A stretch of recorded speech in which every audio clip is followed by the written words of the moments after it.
Even when you feel low, you can still go. Even when you feel slow, you can still go. Even when there's no hope, you can still go. I never answer to no, man, I still go. Go, go, go, go, go, go, go, go, go, go, go, go, yeah. 20 website untuk belajar coding online gratis. Belajar coding saat ini menjadi salah satu area yang paling diminati masyarakat, khususnya para milenial.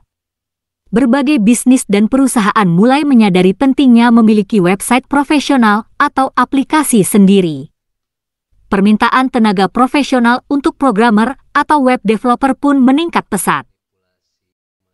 Anda juga pasti pernah kepikiran untuk belajar coding, kan?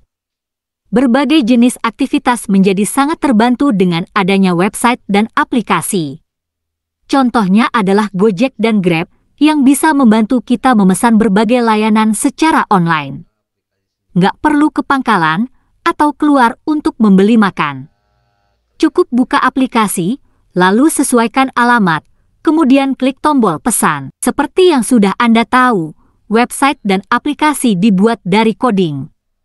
Nah, dalam artikel ini, kami akan membahas berbagai hal seputar coding, seperti apa itu coding, pentingnya mempelajari coding di zaman sekarang, juga website yang bisa Anda akses secara gratis untuk belajar coding online. Apa itu coding? Coding adalah proses menuliskan kode yang berfungsi sebagai instruksi kepada komputer untuk menjalankan tugas tertentu. Kami berikan contoh mudah, udaranya adem banget nih, jadi pengen makan bakso. Anda pun langsung mengambil smartphone, lalu membuka aplikasi ojek online, kemudian memesan seporsi bakso di warung langganan. Tak lupa disertakan catatan, kuahnya dipisah, sambal dibanyakin, nggak pakai kecap. Beberapa saat kemudian, driver ojol membawakan bakso sesuai pesanan dan instruksi yang ditulis di aplikasi. Nah, seperti itulah pengertian coding.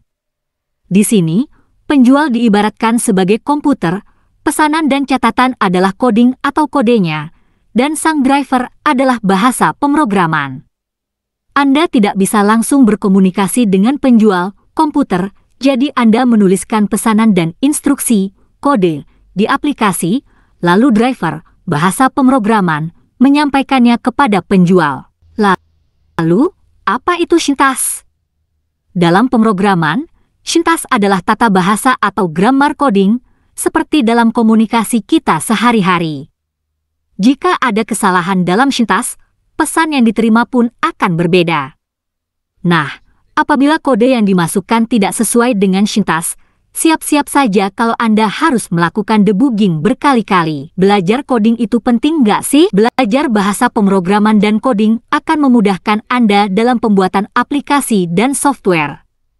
Selain itu, dengan skill ini, Anda juga bisa mengembangkan jenjang karir dalam dunia IT, loh.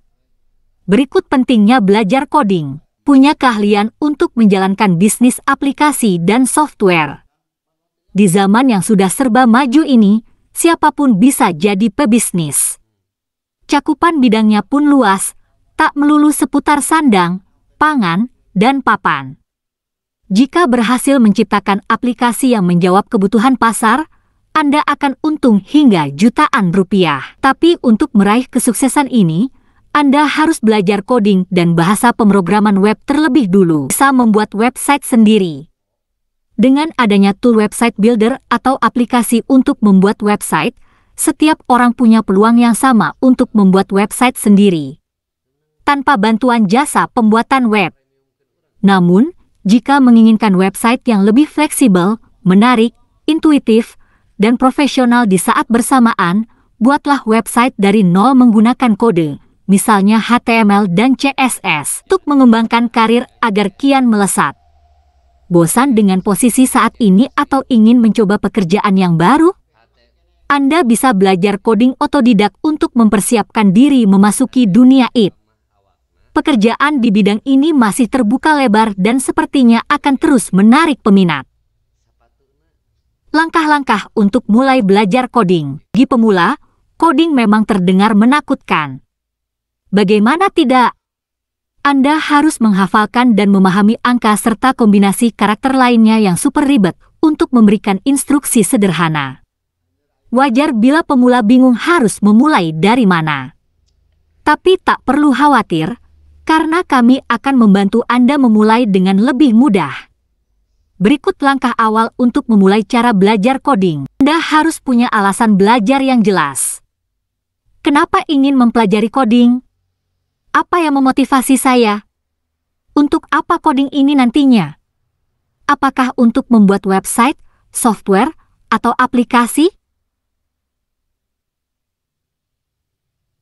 Pilih bahasa pemrograman yang ingin dipelajari. Setelah tahu tujuan belajar dasar coding, langkah selanjutnya adalah memilih bahasa pemrograman. Misalnya, Anda berencana mempelajari pengkodean karena ingin buat website sederhana. Maka, tipe bahasa pemrogramannya adalah HTML dan CSS. Pahami struktur data dan algoritma. Pengkodean dan pemrograman tidak hanya membutuhkan pengetahuan kode, tapi juga kemampuan memecahkan masalah. Asahlah dengan mempelajari struktur data dan algoritma. Jangan cepat menyerah. Setiap orang pasti punya titik jenuh terhadap aktivitas atau pekerjaan yang dialami. Tak terkecuali developer dan programmer. Perasaan ini wajar. Meskipun demikian, jangan cepat putus asa dan menyerah. Teruslah mempertajam skill coding. Buat portofolio. Cara cepat belajar coding adalah dengan mempraktikkannya secara langsung. Buatlah suatu proyek, misalnya aplikasi seluler, game, atau aplikasi web. Lakukan pengujian. Jika gagal, jangan berhenti. Teruslah berlatih sampai Anda berhasil memiliki portofolio. Sekian penjelasannya untuk memilih pemrograman, dan jangan lupa untuk subscribe, like, komen channel Amatex 3. Dan saya akhiri video ini. Assalamualaikum warahmatullahi wabarakatuh. Salam tutorial. Albika.